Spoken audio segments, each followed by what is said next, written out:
GM, everybody. Welcome back to another episode of Frax Check, your weekly vibe check. I'm your host, Capital K, and we'll be going straight to the source of truth via checking the chain. But before we do that, please make sure you smash that like and drop us a comment below. All right, fellas and ladies, here I call this Frax Check higher. Because if you were here with us last week, you would know that we were able to hit 99.3% on our collateral ratio. But this week, as the name suggests, higher. But first, let's take a look at the flagship Frax stablecoin supply. And this number has literally been chilling at 650 million for the last 4.5 months. So as we were focused on getting the collateral ratio up, we tried to limit our liabilities, hence the Frax supply, as much as possible. That's where we are right now. Moving on, we got to check the peg because after all, it's a stable coin. So here we see that on the dashboard, we had a really tight peg of 0.999 to 0.998. But we can't always trust the dashboard, so we got to head into the markets. And here I went to 1inch and swapped $35 million worth of Frax into USDC, and we still managed to receive 0.991 exchange rate for Frax USDC. Now, you could take a look here as well. The pool for Frax USDC is quite imbalanced, right? At 80, 81, basically 82, 18 in favor of Frax USDC. Now, what's beneficial is that 1inch routes it across the Uniswap pairs as well too. That's why the swap rate is still quite robust at 0.991. Additionally, we also have liquidity for the PYUSD pool. So with PayPal liquidity pools, you could swap from Frax to PYUSD. So USDC is not longer the only option. You now have two options, but with that, there is some fragmentation in the liquidity. Moving on, we got to take a look at the balance sheet. And here is a large reason why we were able to climb up the collateral ratio here is that we saw a drop in our assets of 6.3 million.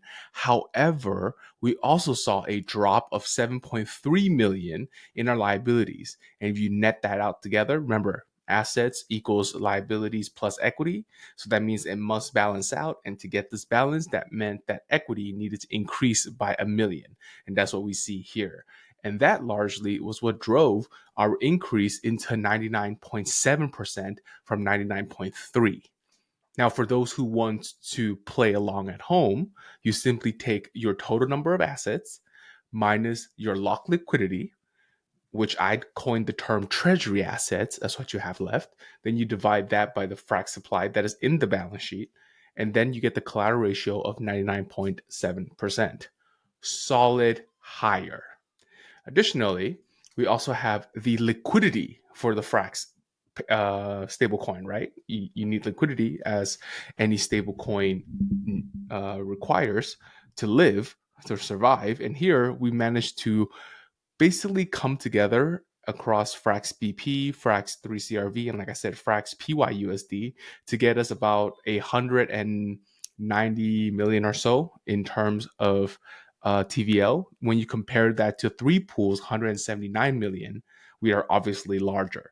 But I do want to make a note here that at one point in time, all Frax related pools were 3x the size of three pool. So this is actually a really, really massive drop from our peak, but nonetheless, we are above the largest native pool on Curve itself. Now, what else can you do with your Frax? Well, you could actually stake it in SFrax, which is earning a sweet 5.4% APY. And this APY rate has not changed ever since I started tracking it back in like October. So we see here is holding strong, paying out 5%, and the current supply is 27.5 million. And there are 200 SFrax holders earning that sweet 5.4%. Now, additionally, what else could you do with your Frax? You could head over to the bond auction. Yes, these are your on-chain zero coupon bonds. And you see here that there are a varied maturity dates across the board. We have your July expiration for 2024. We have your Jan expiration for 2025, and then your Jan expiration for 2027. Now, you see here the yield to maturity for each of these bond in their respective tranches ranges from 4.5% to 6%. And then let's say you don't want to participate in the primary auction, you can always head over to the curve pools, and these are pools across ETH and Arbitrum. And here you're able to swap your Frax into FXB directly. And you can see here the exchange rates across the board, and as low as 0.88 to 0.96. Obviously, with the 0.88, you're going much further out to 2026. And at 0.98, you're coming much, much closer into June 2024. All right. And then on the right hand side, you also see the yield to maturity across the board for each of these tranches. So this is Frax's effectively a yield curve that they had created here. Moving on, we have another stablecoin that is the Frax ETH stablecoin, and things aren't as great in this department. So we see another drop in our Frax ETH supply down to 279,000. And I feel like we've been a consistent drop ever since February. And here, what is also notable is that the monetary premium, that is the amount of Frax ETH that is neither in the Frax ETH contract nor the liquidity pool, and that number is at 20%.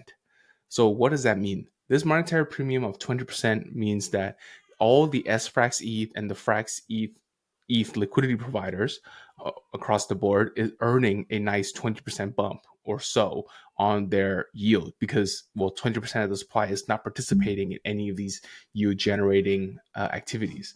They're being used elsewhere in the wild, which is what we want to see. Now, moving on, as a stable coin, you got to go in there and check the peg. So here you see the peg massively dropped because of the imbalance in the liquidity pools. You see, it normally when we swap 3,500 Frax ETH for ETH, we get an exchange rate of 0.99 something. But here we got an exchange rate of 0.979. That is a huge, huge drop from where we used to be at. And I think the large reason for that is because, well, twofolds. One, the TVL dropped, but also largely the market dropped today on April 2nd. So assuming that's not the TVL reason, then it has to be about the imbalance here. We went from an 80-20 down to an 85-15. So not great to see there. Definitely not what we want.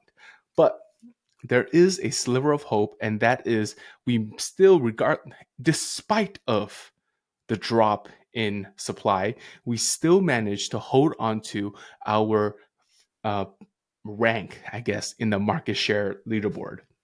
We actually moved up one rank because Stakestone dropped by 25% over the last 7 days. So we managed to eke our way back into the top 5% while pretty much maintaining our current market share. It's great to see. One of the best news I've seen, because we dropped out of the top 5 and that really hurt. But now we are back and hopefully we can hold on. Moving on, we have the yield. And we need to address the yield here because Frax ETH is earning 4.5%, which is a cut above all the other competitors such as Lido and Rocket Pool. However, Mantle staked ETH, aka METH, is earning a 6.6%. And that is because their Mantle treasury is effectively subsidizing all the METH ETH stakers. And that with ETH rewards granted. So that's still awesome. But let's see how long this yield subsidy will last. And now on the right hand side, you see a chart comparing what it looks like if you had staked with Frax ETH versus Rocket Pool and Steph. For Rocket Pool, over the course of, I want to say almost a year and 3 weeks, a year and 3 months, you would have earned a solid 40% more than our ETH and almost 24% more than Steph. Okay, just imagine that. And this is not a cherry pick, right? This is a very time series, explicitly over time since inception. So there's no cherry picking here. That's what I wanted to share with you. And now we're going to talk about one of the DeFi trinities, switching gears a bit into Frax Lend. And this is one of my favorite products for Frax, and it's homegrown, home built, and fully dog fooding by the protocol itself. So here you see the TVL for Frax Lend is at 360 million. We saw a slight drop. It was previously up to almost 400 million, but now we dropped down to 360. So that's like about a 10-15% drop in TVL.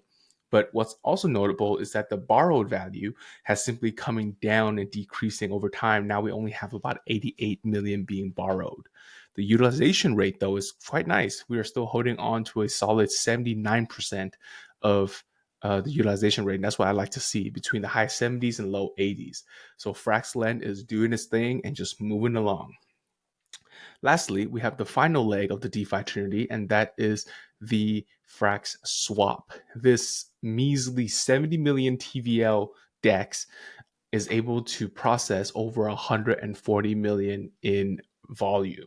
That is nearly a 200% turnover across the board for the month of March. You love to see that. And here, guys, we're going to finally get to the show me the money slide, the profitability of each of these products. So first up, we have the Frax Lend AMO. Now, this AMO is just a monster. This guy came in with about 78 million, so 80 million Frax being lent kind of over the lifetime. They're earning about 16% APR since inception of the Fraxlend AMO, and that totaled out to be $3.2 million in Frax lifetime earning. But what's more crazy is that the last couple weeks is when it really exploded. We used to go from like around 60K per week now to almost 220K a week in Fraxlend AMO earnings. For example, in March revenues, we hit $890,000. That is wild. Okay. We went from, like I said, the low 250, 200 to like basically almost a million now.